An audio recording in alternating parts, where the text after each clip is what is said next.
उसने कहा, अम्मा मैं आपके बेटे अहमद का जानने वाला हूँ। अहमद जो है वो एक ट्रैफिक हादसे में शदीद ज़ख्मी हो गया था।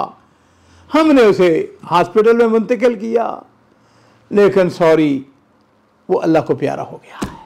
अस्सलामु अलैकुम वरहमतुल्लाहि वबरकातुहू। बिस्मिल्लाह वस्सलातु वस्सलामु अला रसूलिल्लाह। मौजूद नाज़रीन इकराम, हमारे यहाँ ये एक आम सी बात बनी हुई है, सरप्राइज़ देना। लो जी, मैं उसको सरप्राइज़ देना चाहता हूँ। और बाज़ औक़ात मेरे अपने बच्चे मुझे कई दफ़ा, अब वो हम उसका सरप्राइज़ देना चाहते हैं, तो मैं उससे कहता हूँ नहीं यार, ये सरप्राइज़ देना, ये किसी के यहाँ अचानक चले जाना या किसी को ख़बर देना, और बदकिस्मती से अजीज़ों हमारे माशरे की एक रीत, ये अप्रैल फूल, ये क्या है न जाने। ये अप्रैल फूल की वजह से कितनी जानें वो ख़त्म हो जाती हैं, ज़ाया हो जाती हैं। ये किस्सा जो वाक़या मैं आपको बयान करने लगा हूँ, इंशाअल्लाह ये हकीकी और सच्चा वाक़या है, और मैंने इसको अपनी किताब सुनहरी कहानियों के अंदर भी दर्ज किया है। एक खातून बेवा, उसका बेटा, अकलौता बेटा, मेडिकल की तालीम के लिए किसी मगरबी मुल्क के अंदर गया हुआ था। अब वो खातून जो हर वक्त अपने बच्चे के बारे में सोचती रहती थी, जिस तरह माएँ अपने बच्चों के बारे में सोचती हैं, उसके बारे में तसव्वुर, और ख़ास तौर पर अगर बेटा अकलौता हो और वो दूसरे मुल्क में हो, तो उसकी कैफियत ये थी कि उसकी सारी गुफ्तगू अपने बेटे से शुरू होती, अपने बेटे पर ख़त्म हो जाती। उसकी कुनियत जो थी वो भी उसे अपने बेटे के नाम उम्मे अहमद, बात पर कोई बात कहती, तो जी मेरा बेटा आएगा, मेरा बेटा मेडिकल डॉक्टर में है, डॉक्टर बन के आएगा, आंखों का बड़ा माहिर डॉक्टर बनेगा। और एक तरफ उस माँ का इंतज़ार, उसकी बेचैनी, उसका बेटा जी अनकरीब आ रहा है, वापस आ रहा है, मेडिकल डॉक्टर बन के आ रहा है।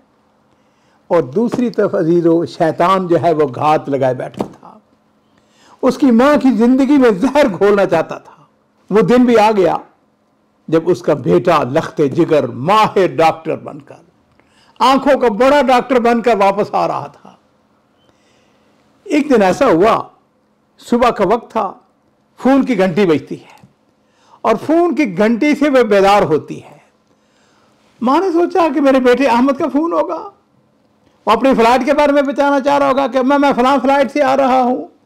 उसने रिसीवर उठाया, पूछा कौन, और दूसरी तरफ आने वाली जो आवाज़ है, उस बदबख्त ने उस अजीम खातून पर बिजलियाँ गिरा दी। उस अपनी सी जहनीत ने यह नहीं सोचा कि वो एक इंतहाई मोहब्बत करने वाली माँ के जज्बात से खेल रहा है। उसने कहा, अम्मा मैं आपके बेटे अहमद का जानने वाला हूँ। अहमद जो है वो एक ट्रैफिक हादसे में शदीद ज़ख्मी हो गया था। हमने उसे हॉस्पिटल में मुंतकिल किया, लेकिन सॉरी वो अल्लाह को प्यारा हो गया है। ज़रा तसव्वुर करें अजीज़ों, अल्लाह ना करे, अल्लाह कभी भी ना ऐसा करे, किसी के साथ इस किस्म का वाक़या हो, उसकी क्या फ़ियत होगी, उसका क्या रद्द-ए-अमल होगा। माँ के हाथ से रिसीवर गिर गया, वो गिर पड़ी, बेहोश हो गई। और ये एक अजीब इत्तेफाक, हुस्न इत्तेफाक कि अल्लाह का ऐसा करना हुआ। ऐन उसी वक़्त उस खातून का कोई करीबी अजीज़ था, वो वहाँ से गुज़र रहा था, उसको कोई काम था, उसने दरवाजे पर दस्तक दी, 1 दफ़ा 2 दफ़ा 4 दफ़ा, नहीं, किसी ने दरवाज़ा नहीं खोला। उसने कहा कि उम्मे अहमद तो अकेली रहती हैं।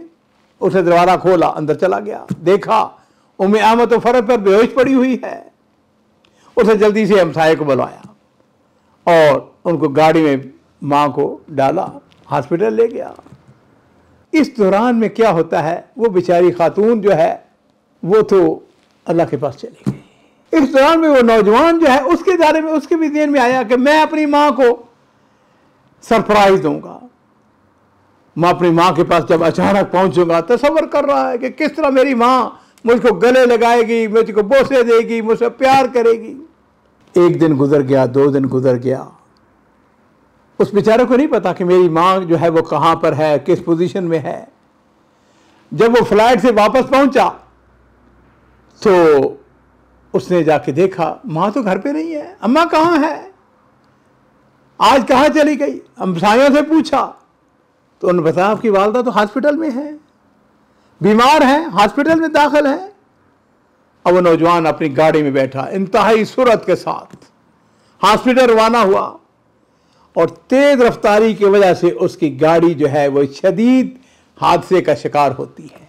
लोगों ने जल्दी से उसको हॉस्पिटल मुंतकिल किया, लेकिन उसकी ये कैफियत कि वो जख्मों की ताब न लाकर वो भी दुनिया से रुखसत हो गया। मेरे अजीजों, ज़रा गौर करे, माँ भी चली गई और बेटा भी, दोनों चले गए।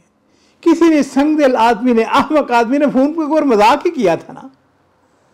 तो मेरे अजीजों, मैं ये वाक़या जो है इसलिए मैं बयान कर रहा हूँ कि बाज़ औक़ात हमारे यहाँ लोग जो हैं इस मंचरों की परवाह नहीं करते, हम जी उसको सरप्राइज़ देना चाहते हैं। मैं हमेशा अपने बच्चों से बात करता हूँ और आपसे भी बात कहूँगा, किसी कहाँ जाना है उसको बाकायदा टेलीफोन करें, भाई हम आ रहे हैं।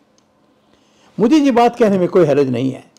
मैं अपनी बेटी के घर में माशाअल्लाह शादीशुदा है, बच्चे हैं, आज तक मैं उसके घर में बग़ैर इत्तला दिए हुए नहीं गया, बल्कि मैं उसे पूछता हूँ, हाँ मामा मैं आ जाऊँ, इस्तकबाल करने के लिए तैयार हो। इसलिए कि बात का ऐसा होता है, हमारे यहाँ एक रवायत सी बनी हुई है कि जी अचानक जाके अस्सलाम वालेकुम। मैं मान लेता हूँ मोहब्बत, प्यार, अजीज़ो अकारब के ताल्लुकात, उनका हक़ अपनी जगह साबित है, लेकिन आज तो हर के आदमी के पास मोबाइल मौजूद है। अगर वो टेलीफोन करे, कई दफ़ा मेरे पास लोग आते हैं, मुझे ऐसा अस्सलाम वालेकुम, मैं कहता हूँ मेरे को अजीज़ो बैठे आप, मैं उनको इज़्ज़त से आराम से, लेकिन मैं उनसे कहता हूँ कि काश अगर आपने मुझे बताया होता तो मैं आपको वो इज़्ज़त देता जिसकी आप मुस्तहिक हैं। ठीक है, अभी भी इज़्ज़त दे रहा हूँ, लेकिन इस वक्त मेरी टेबल पे बहुत सारे काम पड़े हुए हैं, अब मैं आपको वक्त वो नहीं दे सकता। तो कहानी का जो खुलासा है मेरे अजीज़ों, ज़रा अंदाज़ा करें, उस बदबख्त की एक टेलीफोन कॉल ने 2 जाने ले ली।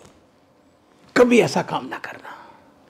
और दूसरी बात जो मैं आज के इस गुफ्तगू के अंदर आपको ज़हन नशीन कराना चाहता हूँ, हत्तल इम्कान कोशिश करें, किसी के पास जाना है, मुलाकात करनी है, अपॉइंटमेंट लेके जाएं, उसको बता के जाएं। इवन आप अपने घर आ रहे हैं, क्या ऐसा नहीं है रसूलुल्लाह सल्लल्लाहु अलैहि वसल्लम की हमें हदीसें मिलती हैं इस बारे में कि खामद जो है वो अगर सफ़र से वापस आ रहा है तो वो अपने अहल खाना को, अपने घर वालों को बता के आए।